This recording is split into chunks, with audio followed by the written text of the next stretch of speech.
এই তোমার আম কত? আম তো 50 টাকা মামা। 50 টাকা কি কেজি না পিস? পিস 50 টাকা। এক পিস 50 টাকা। আর আনারস? আনারস তো 60 টাকা মামা। আনারস দিয়ে ভিক্ষা মারমু? আনারসের দাম হইলে এটা? অন্য অন্য দোকানে 20 টাকা করে বেচতেছে, চাও কোন হিসাবে 60 টাকা চাও? মামা এই দামে তো আনারস দেওয়া যাবে না। দুইটা পদ বুঝি না, এটা 20 টাকা দিমু, কাটো। এই তুমি দিবা না? না মামা, আমি এই দামে আনারস দিতে পারবো আমি না। তোর সব লই যাম গা। এই শালার পুত, মামা আনারসগুলা নিয়েন না মামা, মামা আনারসগুলা নিয়েন না। আবার কথা কইলে আরেকটা দিমু।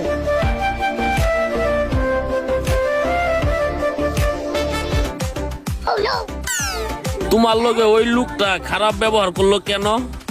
ভাই উনি না আম কিনতে আসছে, তো আমের দাম জিজ্ঞেস করছে, আমি বললাম যে আম 50 টাকা। পরে আনারসের দাম জিজ্ঞেস করলাম, আমি বললাম যে আনারস 60 টাকা।